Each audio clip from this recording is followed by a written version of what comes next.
Buenas tardes. No sé para ustedes a qué hora vaya a ser, pero para nosotros ahorita son buenas tardes. Es la 1:02 de la tarde. Estamos trabajando la maestra y yo eh, seguimos con la unidad 3 y vamos a hablar ahorita acerca de las dispersiones y migraciones de las especies, y vamos a ver, derivado de esto, qué tipo de actividades malévolamente ya les vamos a encargar que hagan, ¿sí? Por lo pronto, ahorita escuchen la voz de la maestra para que no se asusten tanto. Adelante, maestra. Gracias. Pues buen día a todos. Espero que se encuentren muy bien y vamos a seguir con este tema de, pues en general, las poblaciones, pero en esta ocasión nos vamos a enfocar en las variaciones espaciales, en cómo se distribuyen espacialmente los individuos cuando están en población. Bueno, entonces vamos a continuar con este tema. Para ello vamos a seguir con el mapa conceptual que estamos analizando y ya pasamos ya la introducción, los ciclos de vida, el monitoreo, y hoy vamos a entrar a dispersión y migración. Entonces, empecemos con este tema. Bueno, ¿qué entendemos por dispersión? ¿Qué entendemos por migración? A veces pensamos que son conceptos similares, a veces no entendemos bien, pero en esta clase los vamos a entender. Entonces, empecemos con la introducción. Pues todo inicia en el lugar de nacimiento siempre de un individuo. Como podemos ver, esta pequeña tortuguita saliendo de su huevito, ahí en el lugar donde inició su vida, pues es el lugar donde va a empezar todo, pero no va a ser el lugar donde ocurran las cosas para siempre. Después esa tortuguita se va a mover, pero también todas sus hermanitas y sus primas y las que no son sus parientes, y entonces empieza a haber una dinámica muy interesante. Vamos a ver todo lo que llega a ser una tortuga en un video. Vamos a verlo brevemente. Sea turtles are ancient mariners. Present in all but Earth's coldest oceans, these marine reptiles are well adapted to a life on the move. Sea turtles have existed since the time of the dinosaurs. The earliest known marine turtle lived about 120 million years ago. Named Desmatoculus paddlei, it was 6 feet long and had the characteristic features of modern sea turtles, including a carapace or top shell and paddle-like limbs. Today, there are 7 species of sea turtles, with the largest being the leatherback. Growing as long as 8 feet and weighing up to 2,000 pounds, it is larger than known fossils of its prehistoric ancestor, D. paddlei. Sea turtles can lay more than 150 eggs at a time. Called a clutch, these large egg deposits help ensure the survival of sea turtle hatchlings. Once a female lays her eggs, she returns to the sea, leaving her hatchlings to fend for themselves. Fewer than 0.1% of hatchlings survive to adulthood, in part due to numerous predators on the beach. Emerging in large numbers increases the chance that some will survive. A sea turtle's sex is determined by temperature. Unlike most vertebrates, a sea turtle's sex is not determined by sex chromosomes. Instead, the temperature of the nest determines the sex of the hatchlings. When temperatures are warm, at about 88 degrees Fahrenheit, most of the hatchlings will be female. But when temperatures are cooler, less than around 82 degrees Fahrenheit, most of the hatchlings will be male. Sea turtles use Earth's magnetic fields to navigate. Sea turtles have geomagnetic abilities, which serve as an internal GPS. The turtles have particles of magnetite, a magnetic mineral, in their brains. The magnetite likely plays a role in orienting sea turtles to Earth's magnetic poles, similar to a compass. baby sea turtles imprint on the unique magnetic signature of the beaches where they hatch. This magnetic map can guide them back to the same beaches several years later to lay their own eggs. All 7 sea turtle species are threatened with extinction. Once abundant, sea turtle populations have dramatically declined in the past 2 centuries. Fishing is a major threat to sea turtles as they become caught in fishing nets as bycatch or accidental catch. Illegal harvesting of turtle eggs, trafficking in turtle products, and ocean pollution are also concerns. However, policies have been enacted to reduce bycatch, protect turtle habitats, and prohibit the killing of sea turtles and their eggs.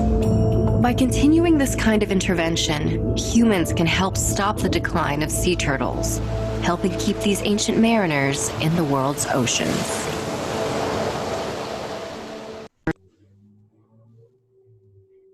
Muy bien.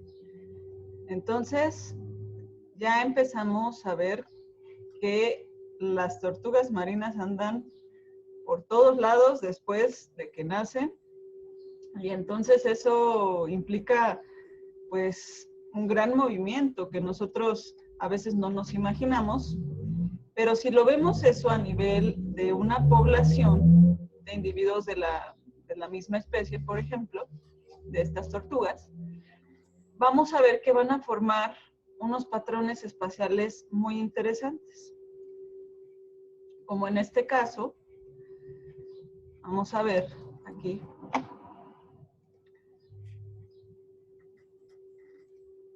Tenemos patrones espaciales como estos.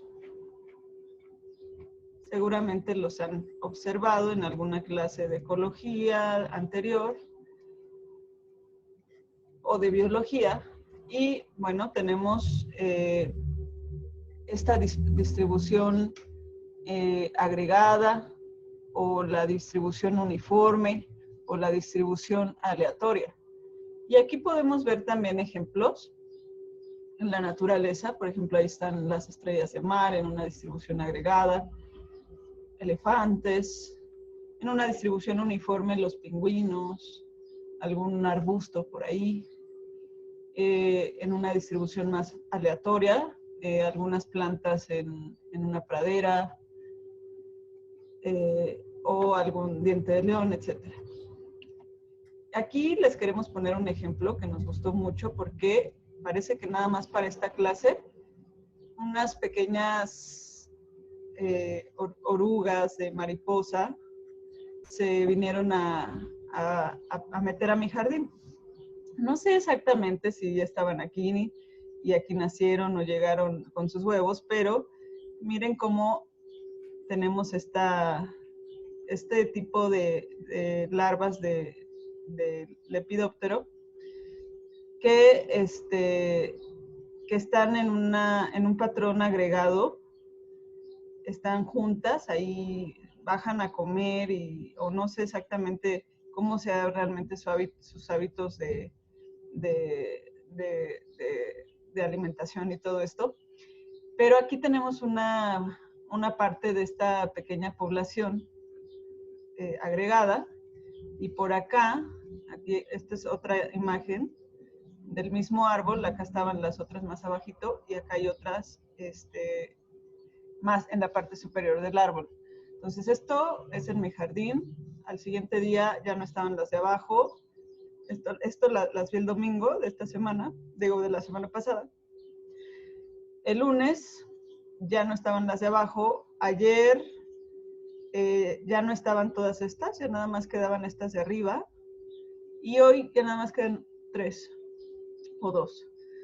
Pero tenemos en esta imagen, en esta población, pues una distribución muy clara con un patrón espacial agregado. Muy bien, vamos a continuar hablando sobre estas distribuciones. Bien, aunado a lo que la maestra está diciendo, una vez que las especies, los individuos de una población ya llegaron, digamos, a un sitio donde van a desarrollar la mayor parte de su vida, pues van a llegar, digamos, a su hábitat, al hábitat donde desarrollan la parte más importante de su vida, y una vez dispersados de esta manera, llegan a formar, digamos, a ocupar más bien el espacio habitable, el hábitat, lo llegan a ocupar mediante patrones, como los que estaba diciendo la maestra, patrones de distribución ya, digamos, estrictamente hablando ya de distribución, ya no de dispersión, sino de distribución. Es decir, cómo ocupan el espacio habitable las especies. Y bueno, en ecología utilizamos 3 patrones generales de distribución o de ocupación del hábitat por los individuos de una población.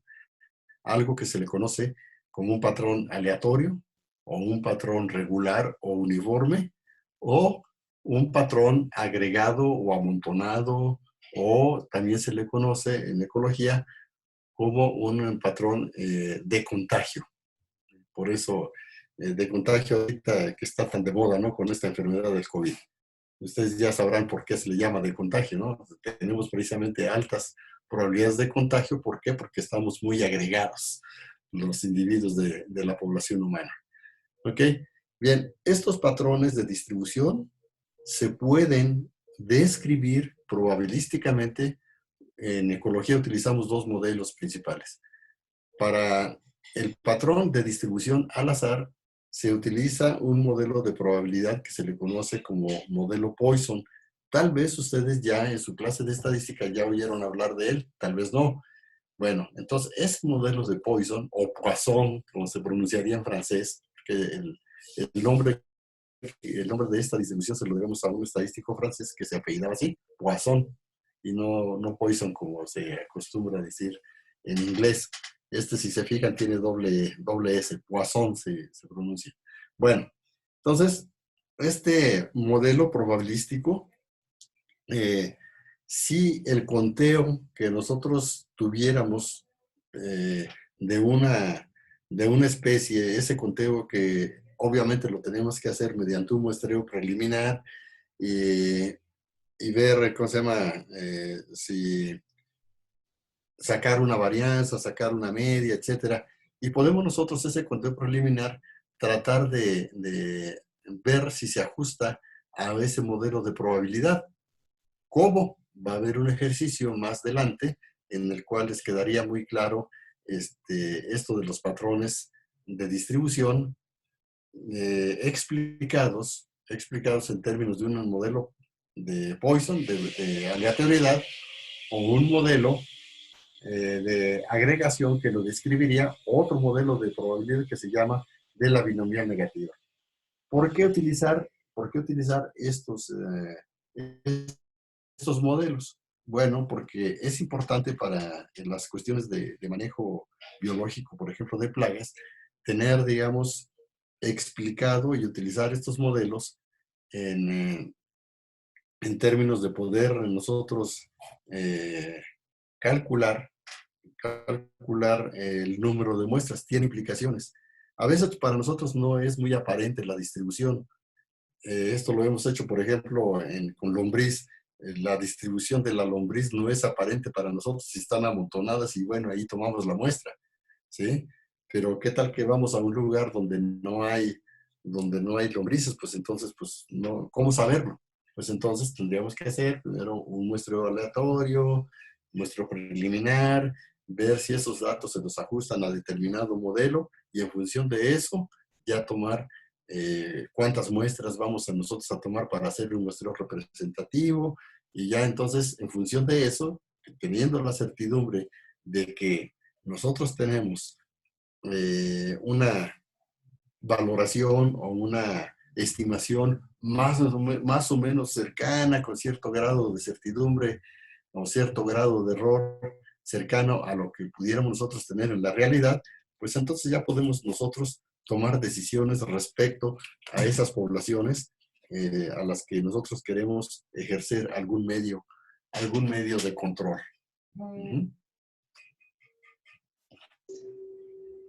Gracias, profesor.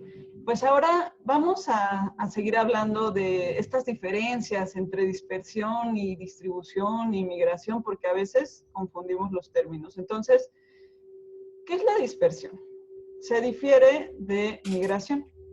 Aquí tenemos nuestra notita, que pues la dispersión es más la forma en que o más bien describe la forma en que los individuos se separan unos de otros.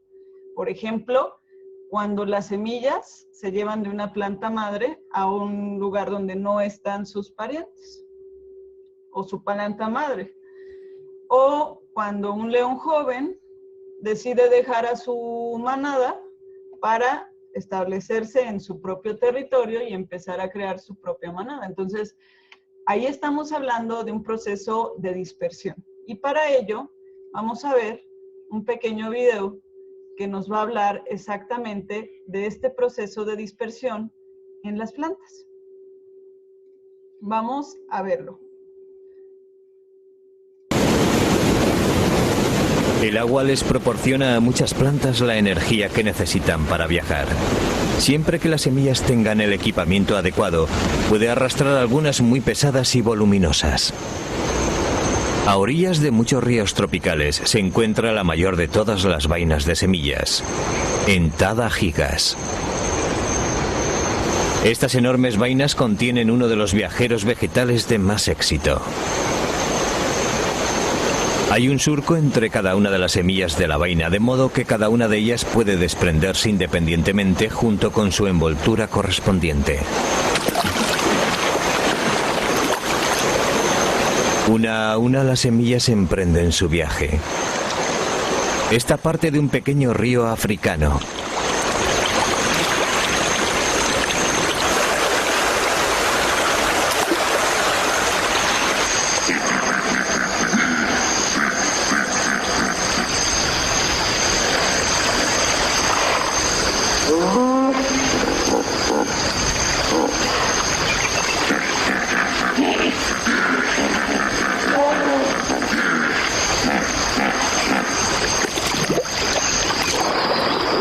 Después de unos cuantos kilómetros o incluso después de varios centenares de kilómetros, la semilla llega a la desembocadura del río y comienza su viaje hasta el mar a través de los manglares.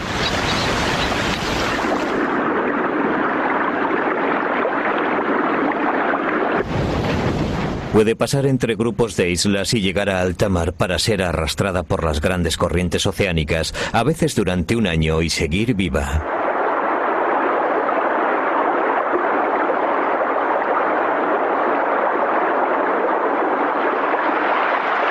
La envoltura protectora puede llegar a estar tan raída y desgarrada que se desintegra y suelta la semilla.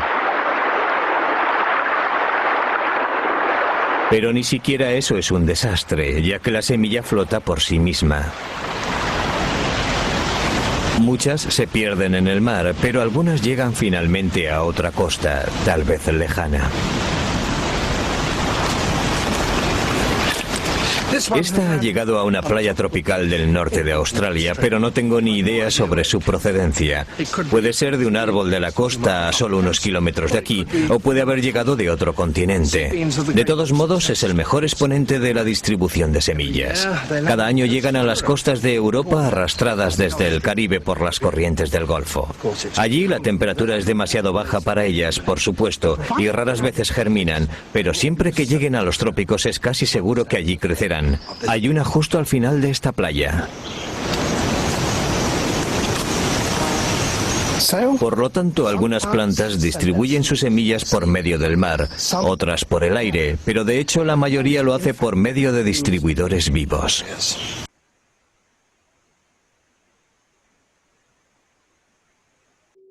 Muy bien. Pues aquí tuvimos un buen ejemplo de dispersión.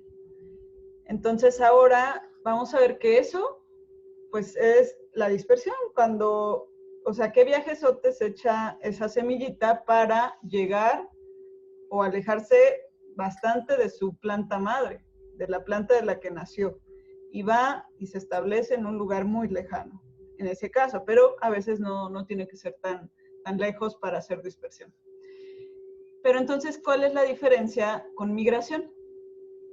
Bueno, migración tiene que ver con ya el movimiento hacia una dirección, ya con una dirección precisa, en masa de un gran número de individuos de una especie.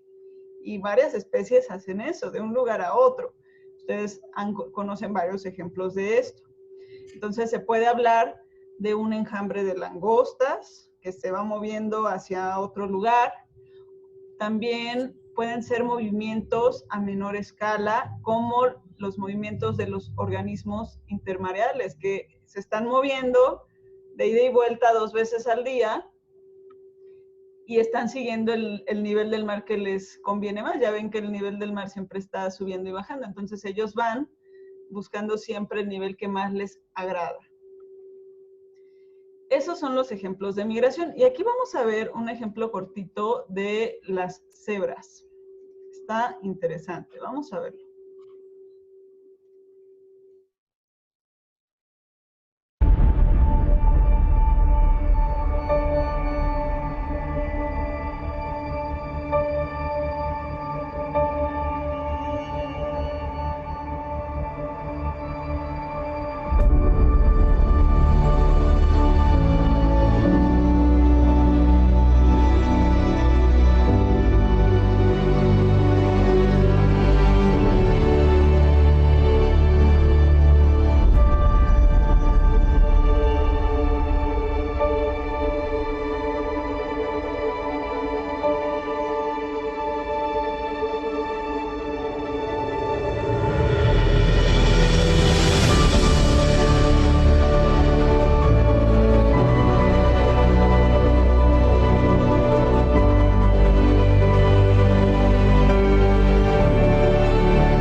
En este video acabamos de ver un ejemplo muy claro de migración, donde todo un conjunto de individuos de cebras, o sea, individuos de la misma especie, se fueron trasladando, pero con una dirección definida, y ya ahí pues se explicó cuál era el objetivo de trasladarse a ese lugar.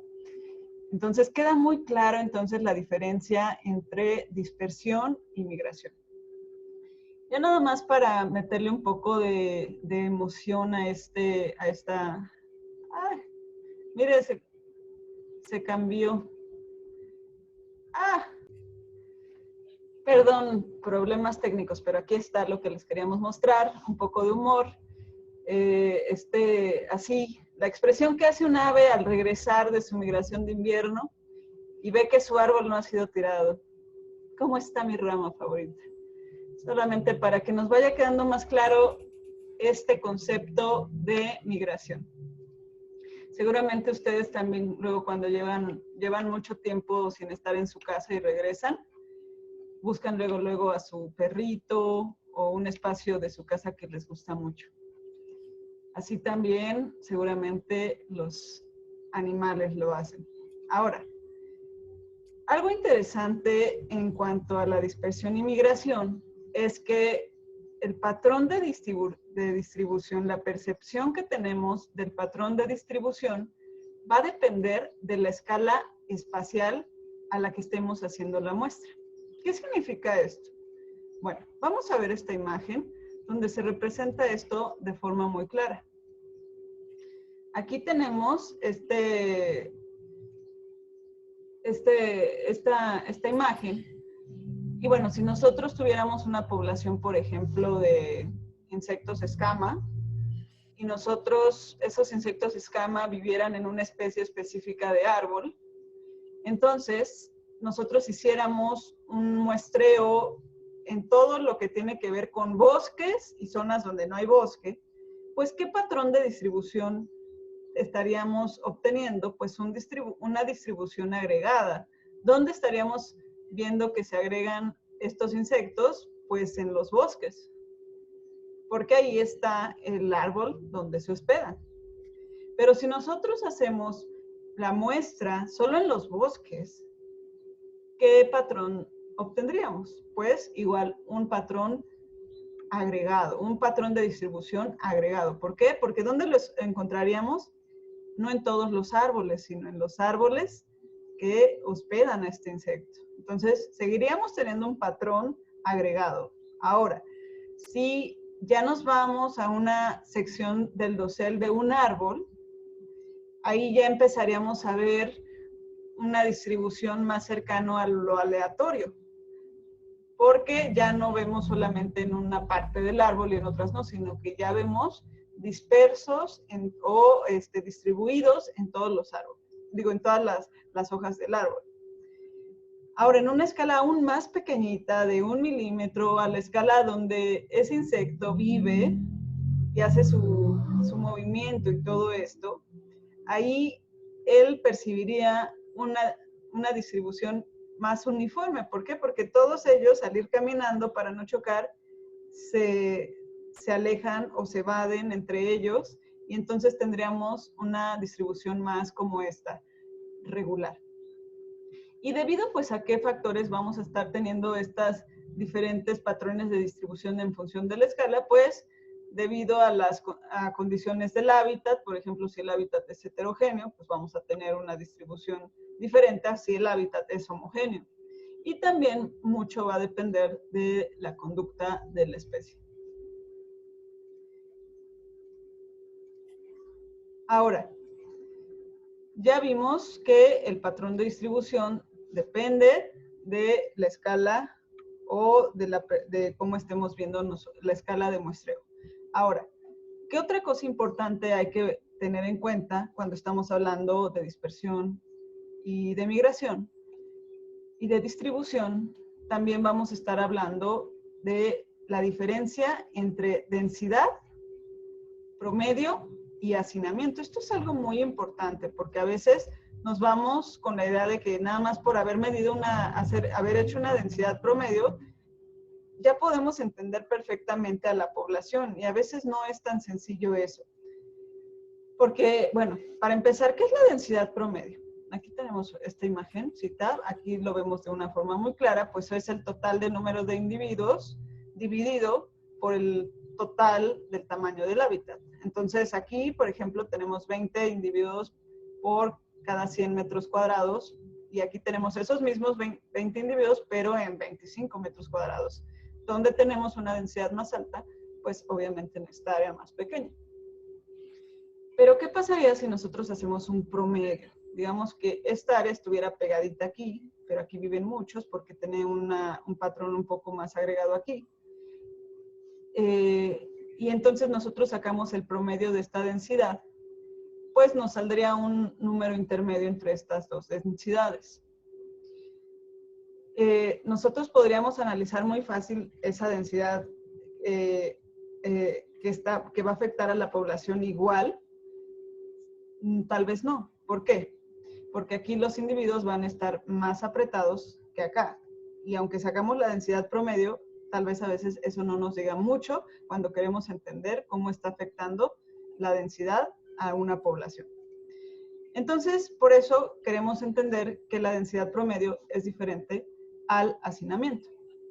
Aquí tenemos un mapa de Estados Unidos. Este mapa de Estados Unidos nos va a dar información. Es un mapa sobre la densidad de población. Y bueno, aquí no se alcanza a ver, vamos a hacerlo así de esta forma para que se vea. Entonces aquí lo que tenemos es un mapa donde el relieve, por así decirlo, del mapa se hace más grande cuando hay más densidad de población, y podemos ver zonas con gran densidad de población como Nueva York o como California, pues vemos que tiene los picos de población. Entonces, la densidad, el hacinamiento sería los lugares donde la densidad de población es muy, muy alta. Porque si sacan, por ejemplo, en el caso de Estados Unidos, la densidad promedio que abarca estas zonas donde prácticamente no hay gente y estas zonas donde hay mucha gente, pues saca una densidad promedio para esos años, no recuerdo ahorita, creo que para 2005, no me acuerdo, era de 75 personas por kilómetro cuadrado. Pero si te ibas a las zonas altamente pobladas, pues ahí la densidad ya era de 3.630 personas por kilómetro cuadrado. Entonces, a veces la densidad promedio no te dice mucho. Lo que es muy importante entender, entonces, este concepto de hacinamiento, donde hay una gran densidad, porque el hacinamiento puede estar siendo un factor que influye de manera bastante importante en los patrones de dispersión. Por ejemplo, si estamos en un lugar con una población pequeña de 75 kilómetros, de 75 personas por kilómetro cuadrado, pues realmente no va a haber impulso para la dispersión. ¿Por qué? Porque hay recursos suficientes, no hay competencia, etcétera. Pero si estamos en los lugares donde está la densidad de 3.630 personas por kilómetro cuadrado, pues ahí ya el impulso para la dispersión va a ser más alto. Y lo mismo ocurre con las poblaciones naturales.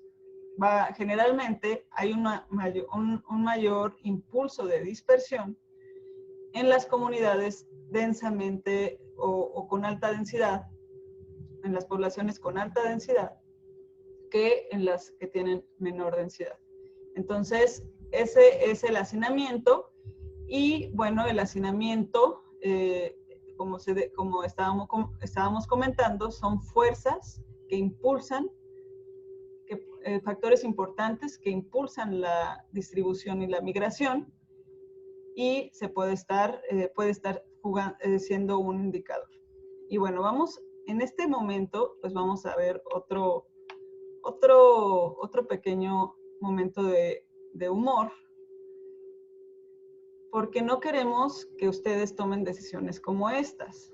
Por ejemplo, que esta personita dice que solo quería dejar el hacinamiento de la universidad para que la carrera fuese acreditada.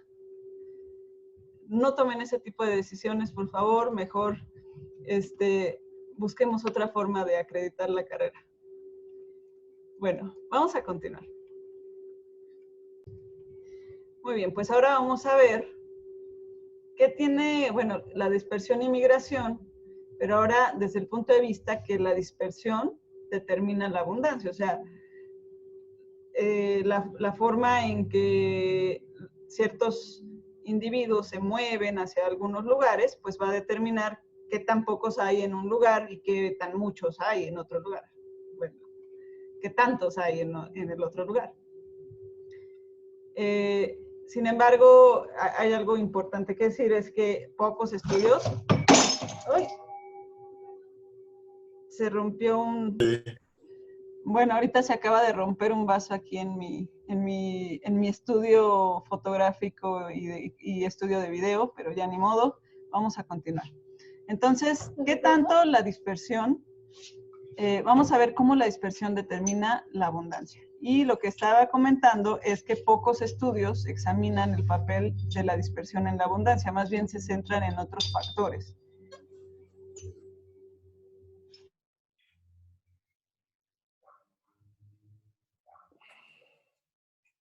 Vamos a ver cómo es esto. Fíjense, vamos a ver algunos ejemplos.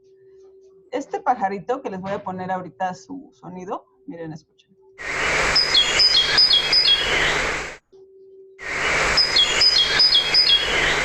Bueno, este sonido tan bonito es de este pajarito que se llama carbonero común. Y bueno, un estudio de este pajarito, del carbonero común, cerca de Oxford, en Inglaterra, se vio como de las aves que se reproducían, 57% eran inmigrantes, o sea que venían de otros lados. Eso da mucha idea de que pues se necesitaba mucho que llegaran nuevos individuos a la población para que la población estuviera como estuviera. Entonces ahí empezamos a ver cómo la dispersión empieza y tiene una influencia muy importante en la abundancia. Otro ejemplo es este escarabajo de la papa. Bueno, el estudio fue en Canadá, pero es el escarabajo de la papa de Colorado.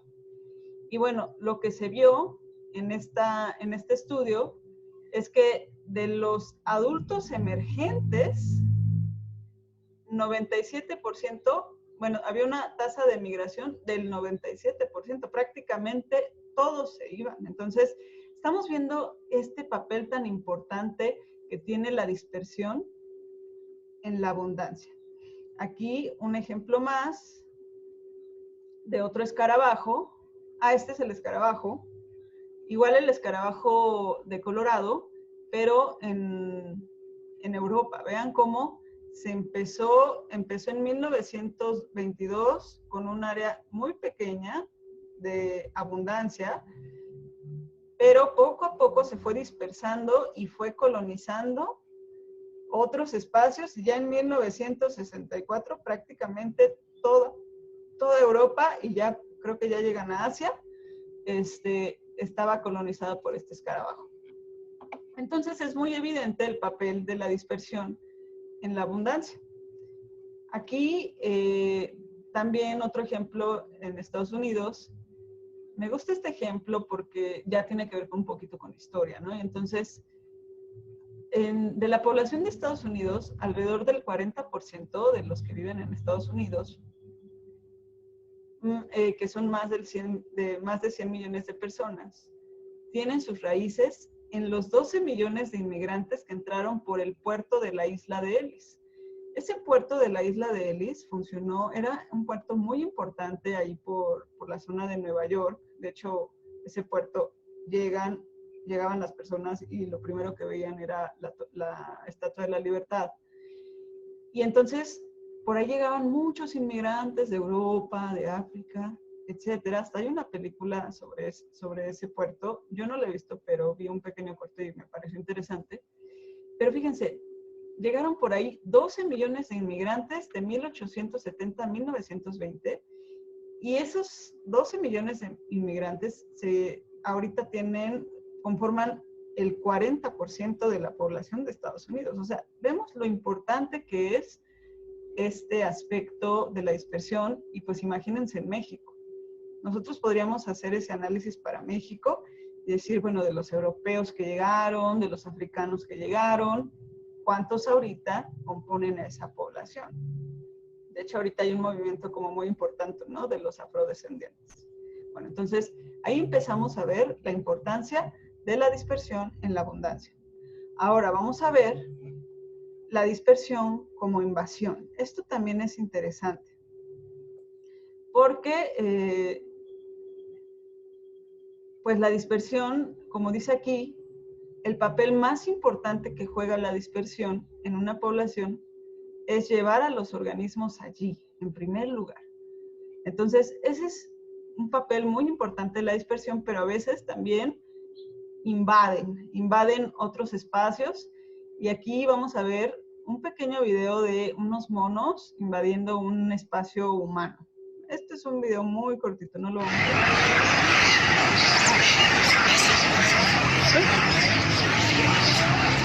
Hola.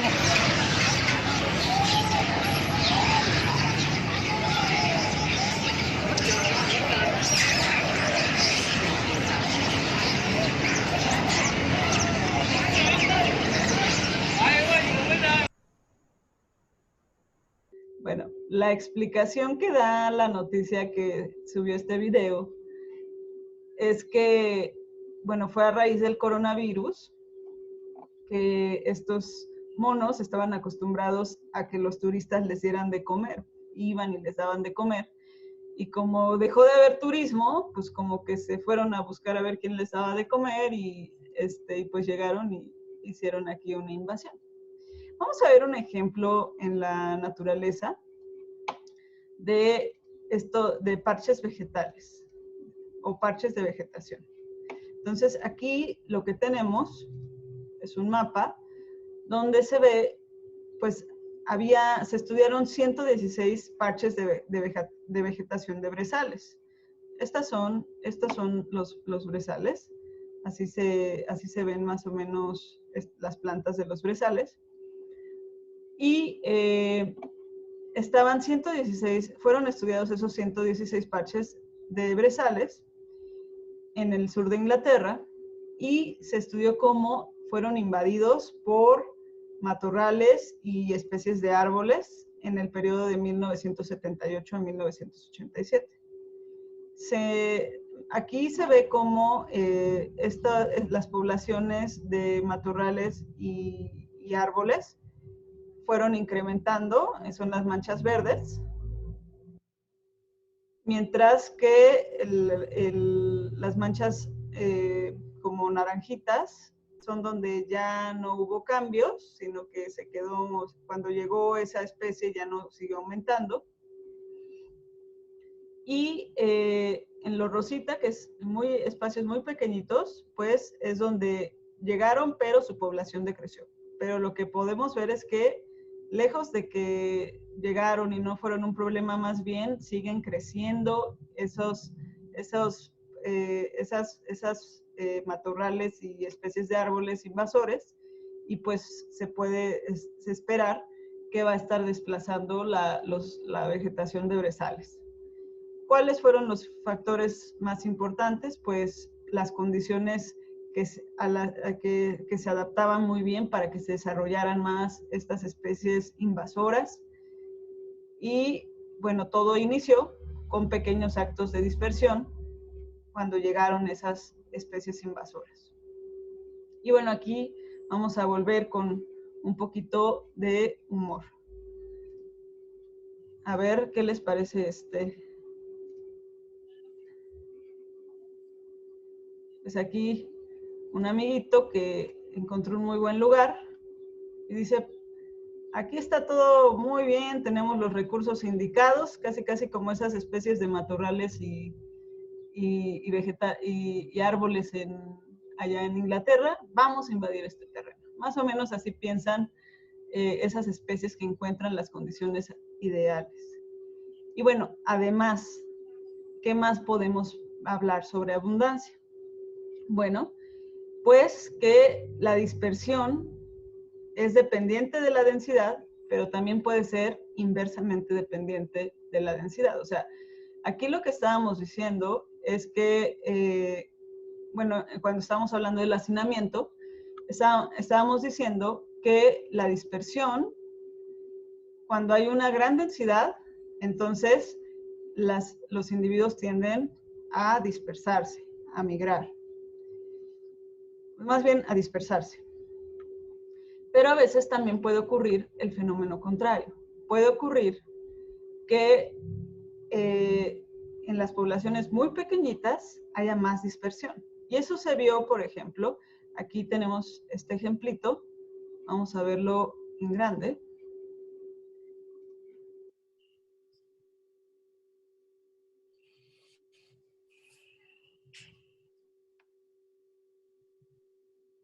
Es el que le llaman el pato, me parece que es un pato, o sí, un pato se me olvidó ahorita su nombre, pero ahorita vamos a ver un pequeño video sobre ese pato. Y bueno, lo que se puede ver es, no, aquí no está lo del pato. Aquí es una mosca, Entonces, lo que se ve es que a mayor número de individuos, de larvas por milímetro cúbico, hay una mayor dispersión. Eso ya lo habíamos hablado y queda muy claro. Entonces, las tasas más altas de dispersión están lejos de los parches más concurridos. La dispersión de la migración suele depender de la densidad. Entonces, esta es la dispersión dependiente de la densidad. Pero no siempre es así. Bueno, ahorita vamos a ver un ejemplo de este patrón donde la dispersión es dependiente de la densidad y lo vamos a ver también en un ejemplo de este animalito, que ahorita les digo cómo se llama. Entonces, aquí también la gráfica de al lado habla de los gansos percebes. Esos gansos también se observó que conforme aumentaba la densidad, también aumentaba la dispersión. Entonces, aquí tenemos dos ejemplos muy claros de cuando la dispersión es dependiente de la densidad. Vamos a ver un ejemplo de cómo se dispersa este ganso percebe. Es muy interesante porque tiene que hacer algo muy, pues, extremo. Observen, por favor. One last chick.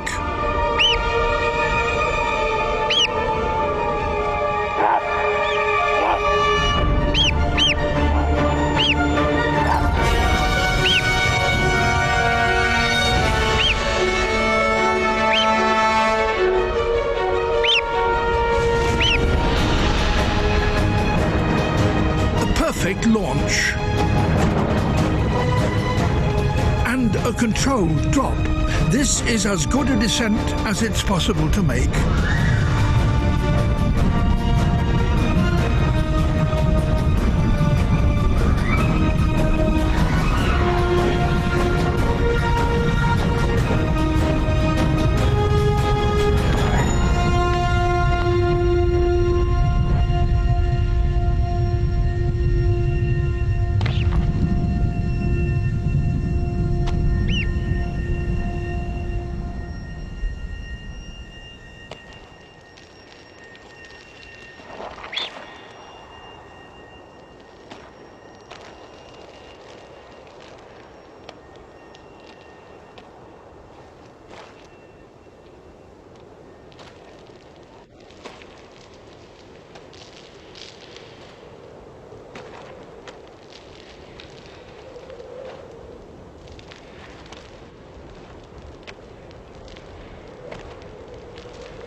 Its parents are there to meet it.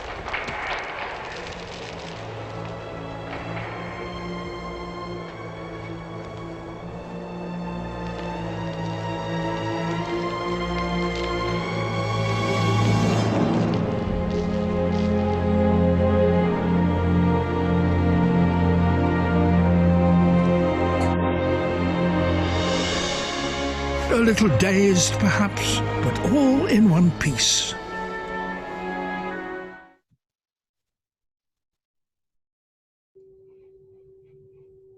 Pues aquí tenemos un ejemplo de cómo se dispersa, cómo diferentes especies hacen este trabajo de dispersión. Este pequeño ganso percebe tiene que hacer toda una serie de caídas para dispersarse. No todos sobreviven, pero bueno, aquí lo interesante, y regresando al tema, es que en ese tipo de poblaciones se ve que entre más alta sea la población, pues más dispersión va a haber. Y lo que les decía, pero a veces la densidad puede ser un efecto donde la dispersión sea inversamente proporcional o inversamente dependiente de la densidad. En este caso vamos a tener una dispersión sesgada. Es lo que les decía. A veces se observa que hay más dispersión a bajas densidades o dependencia inversa a la densidad. Un patrón a menudo atribuido, ¿para qué? Para evitar la endogamia entre individuos, porque ustedes saben que pues, es mejor tener diversidad genética para evitar enfermedades o mejorar algunas características. Y bueno, es más probable que haya una alta proporción de aquellos con quienes se crezca.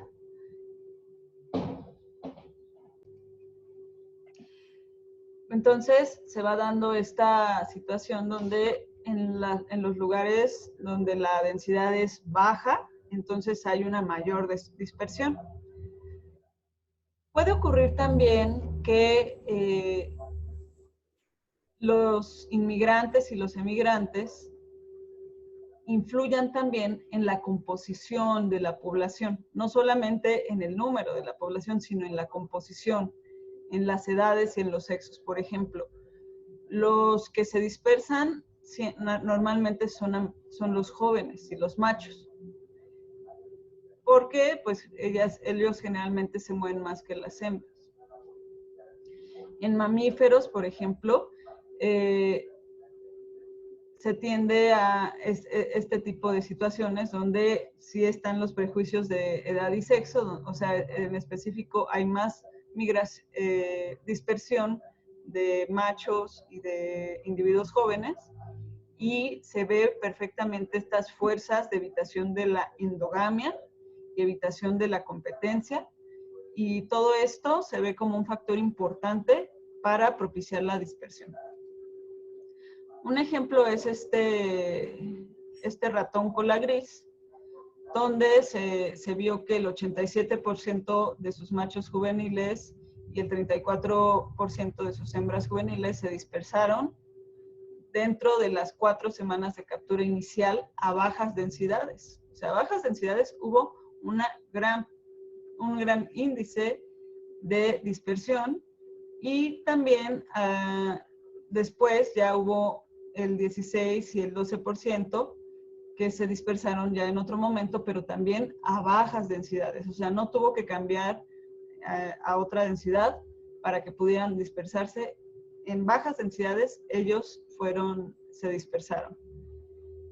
¿Qué es lo que pasó? Pues hubo una dispersión juvenil masiva, principalmente en machos. Las tasas especialmente altas a bajas densidades argumentan a favor de la evitación de la endogamia como una fuerza importante que da forma al patrón.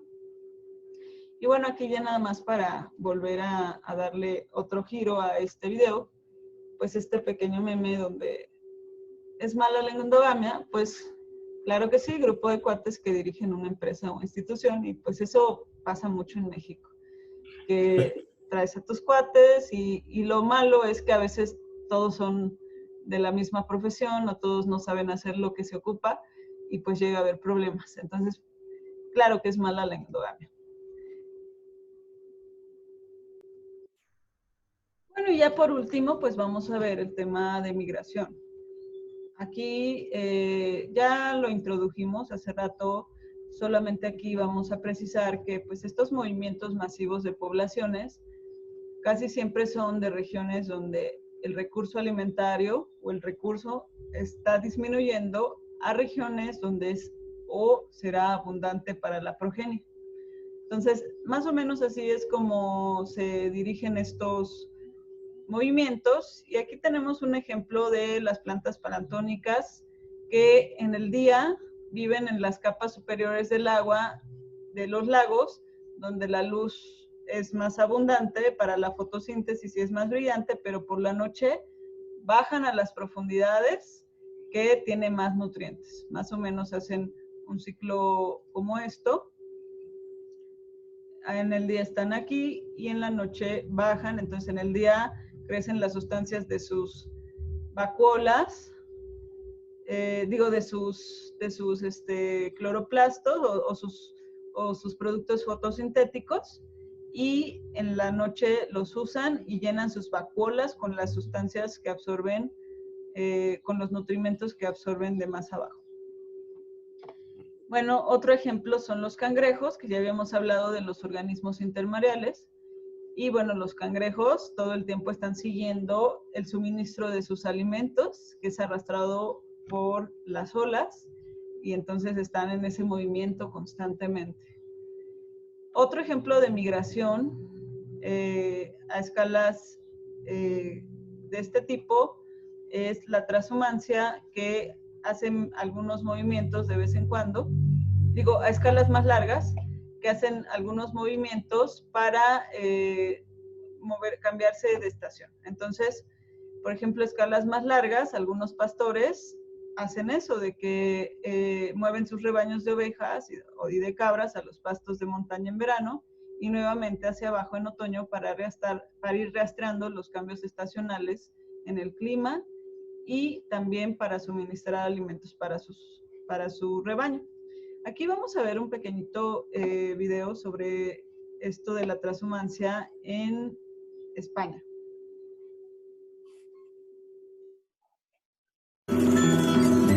Llega el frío, llega la lluvia, es el momento de abandonar las altas montañas y hasta aquí la transhumancia.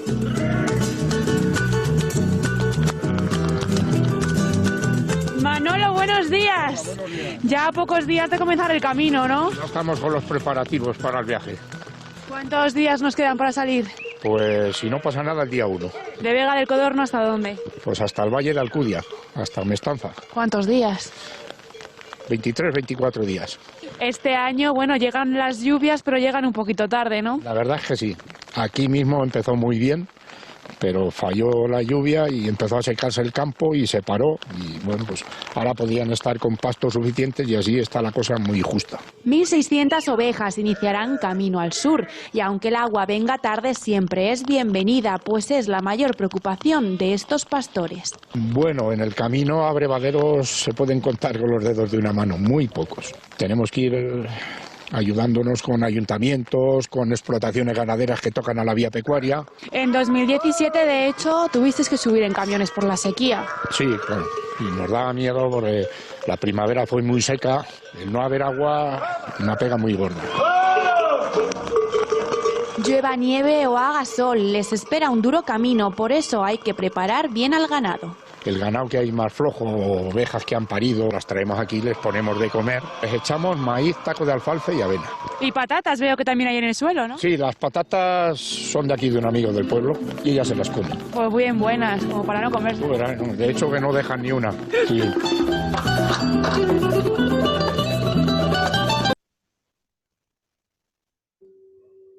Entonces, un ejemplo también de migración, donde ya está involucrado un agroecosistema, un ser humano, es un sistema donde el ser humano entra y le da dirección a los flujos de materia y energía y acompaña en este movimiento masivo de algunas especies con el fin de seguir produciendo. Entonces, hay a escalas cortas y escalas más largas, pero también hay de distancias a distancias. Por ejemplo, hay migraciones a distancias largas, como es el ejemplo de algunas aves que pues implican movimientos grandes, movimientos amplios por el continente o por el mundo, y bueno, están alternando normalmente el exceso con donde deja de haber alimento. Y pues esto se puede dar muy bien porque siempre generalmente está esta parte donde en un hemisferio está el verano en una parte del año y en la otra parte del año en el otro hemisferio. Otro ejemplo de migración son las golondrinas. Bueno, esas igual migran estacionalmente desde el norte de Europa en el otoño, cuando los insectos voladores comienzan a volverse escasos, y vuelan a Sudáfrica, donde se están empezando a volver más comunes, o sea, hay más insectos. Y en ambas áreas, el suministro de alimentos es confiable durante todo el año, pero solo puede soportar a una pequeña población de especies residentes. Pero ya las que migran son mantenidas con un pequeño excedente que se forma en la estación cálida. Entonces ya se conserva o se puede sostener a las poblaciones residentes y a las que migran, pero solo en una parte del año, y ellas están muy pendientes de esos momentos. Y bueno, esto le pasa a bastantes migrantes. Cuando les preguntan cómo va la migración, pues te contestan así, ¿no? Todo va bien, pero ¿cómo se ven? Entonces, esto es todo lo que tienen que pasar generalmente muchas especies migrantes. Tienen que pasar muchos peligros, como los vimos con las cebras. Y estos son los conceptos básicos de dispersión y migración. Y pues como parte de este tema, nos vamos a enfocar a hacer unos ejercicios en cuanto a los patrones de distribución. Estos patrones espaciales de distribución, como les estaba empezando a comentar el profesor, pues podemos hacer varios cálculos para determinarlos. Entonces, eso va a ser la actividad que vamos a hacer de tarea. Y ahorita el profesor les va a explicar más acerca de este tema. Muy bien. Quisiera, antes de pasar a explicar la actividad que vamos a hacer con los modelos de probabilidad o con un ejercicio un poquito más simple, me llamó la atención el ejemplo que puso la maestra de la transhumancia, el movimiento de ganado a sitios muy lejanos. Y hay algo muy parecido, bueno, no lo había, me consta, pero no sé qué tan documentado esté, algo parecido aquí en México, en la zona de las Mixtecas poblana, oaxaqueña y guerrerense. Resulta pues que lo que tengo conocido es que venían también pastoreando ganado, pero no ganado ovino, sino caprino, ¿sí? Lo venía pastoreando, digamos, toda la época de lluvias, se venía pastoreando, para llegar ya por ahí de octubre, exactamente el 7 de octubre, llegan un poco antes, pero el 7 de octubre llegan a una región de la zona de Tehuacán, donde está la reserva de la biosfera, esa es la de Cuicatlán, Coscatlán, en una zona donde hay una salina, una zona donde hay salitre, y ahí llegan para el día 7 de octubre, es una fecha muy especial, se llegan y se acorralan y entonces empieza el sacrificio de cientos de miles o miles, ¿no? Cientos o miles de cabezas de ganado caprino para hacer una carne seca que por ahí en la región se le conoce como chito, ¿sí? Y también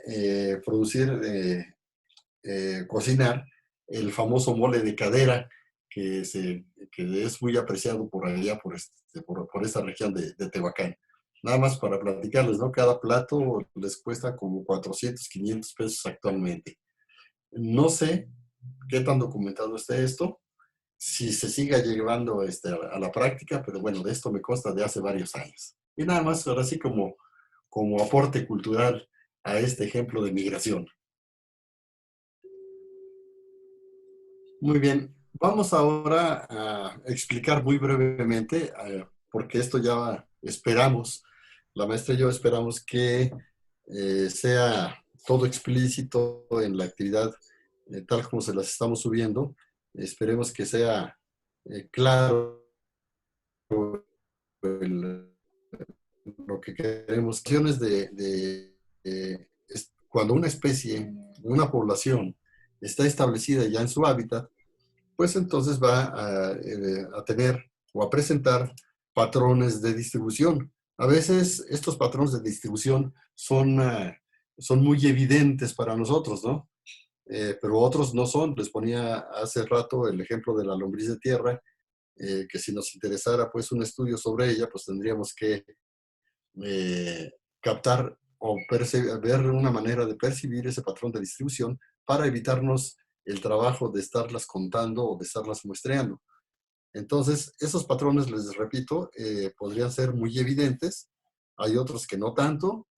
A veces incluso se utiliza la fotografía aérea para hacer evidente pues si la distribución de los individuos de una población en el hábitat donde están puede obedecer a una circunstancia, ya sea del ambiente mismo o por la conducta que tiene esta especie. Como decía la maestra bien hace rato, pues esto de los patrones de distribución obedecen a dos factores principalmente: la condición del hábitat o la conducta de la especie. Bueno, entonces esta actividad va a tener mucho que ver ya digamos, en escalas, pueden ser un tanto grandes, pero digamos a escala de una parcela pequeña, pues a veces nos interesaría nosotros contabilizar y hacer evaluaciones estimaciones de las poblaciones para un manejo que se les pudiera dar. Pero si no tenemos nosotros certeza de cuánto hay, de cuántos hay y dónde están, pues no vamos a poder hacer nuestro manejo. A lo mejor vamos a estar desperdiciando muchos recursos.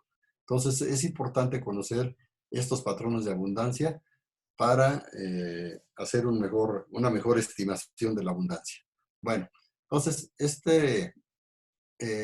un método sencillo, y que es lo que ustedes van a emplear, y ahorita lo vamos a hacer, digamos, de manera teórica, con una planta, estamos presentándoles por ahí una imagen de una planta teórica con 10 hojas, con digamos, un ataque o un ataque de una población también de insectos escama, también teórica.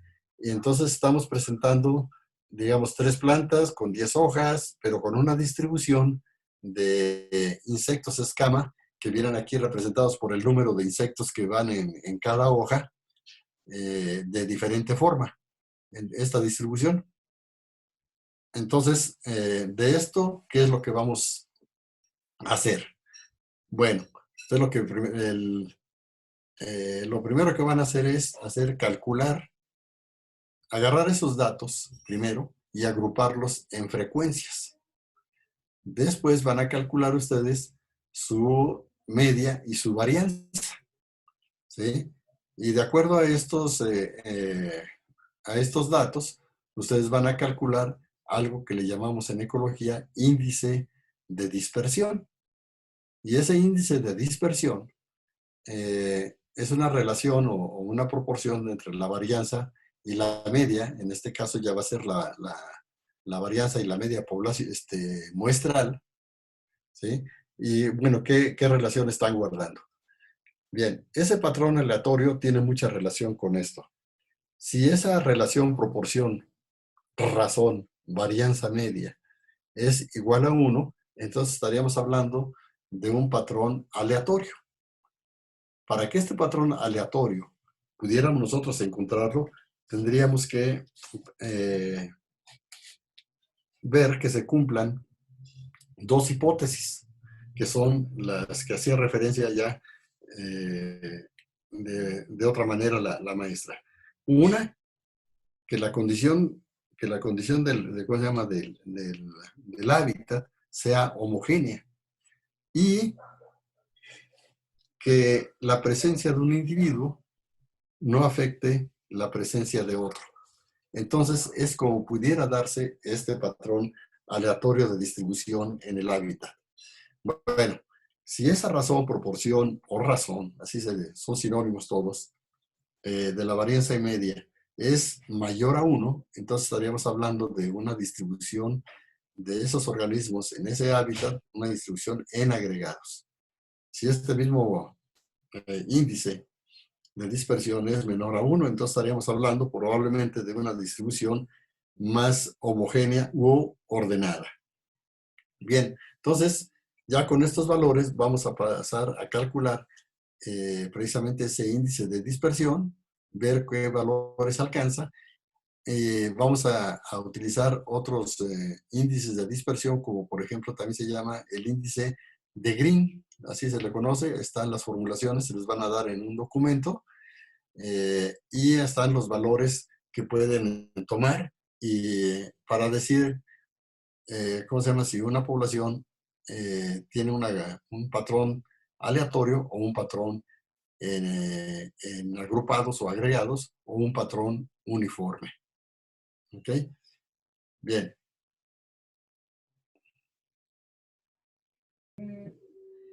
Bueno, muchachas, pues ahí está el ejercicio. Si tienen dudas, pues no duden, ahora sí que no duden en escribirnos. Realmente todas las instrucciones tratamos de hacerlas lo más precisas posibles. Estos ejercicios que vamos a hacer, pues son formas de ver si una población tiene una distribución agregada, uniforme o aleatoria de forma muy sencilla. No nos metemos a cálculos un poco más complicados, pero de forma muy sencilla podemos plantear, llegar a concluir qué tipo de patrón de distribución tiene una población. como agrónomos, entonces podemos tomar decisiones rápido y creo que y consideramos que son herramientas que a ustedes les van a ser muy útiles en su práctica agronómica. Otra cosa, ya, bueno, ahorita se me olvidó qué les iba a decir, pero bueno, cualquier duda, ahí estamos. Les decía que todas las instrucciones tratamos de hacerlas lo más precisas posibles para que no tengan ninguna duda, pero si hay dudas, con toda confianza. Y bueno, pues esto fue la clase de hoy. Esperamos que estén muy bien y pues continuamos en esta aventura del curso de Ecología en línea, nunca antes visto, y esperamos que sea placentera para ustedes, así como lo está haciendo para nosotros. Profesor, por favor. Muy bien, jóvenes, pues muy buenas tardes. Esperemos que la actividad que se les ha encargado de desarrollar sea, digamos, entendible, así como decía la maestra. Esperamos que las instrucciones sean precisas y que ustedes, si se quiere, si se tiene, digamos, esa disposición para el análisis de esta actividad, pudieran relacionarlo precisamente, que esos patrones de distribución de los individuos de una población en el hábitat obedecen, o poderlo relacionar a qué factores, ¿sí?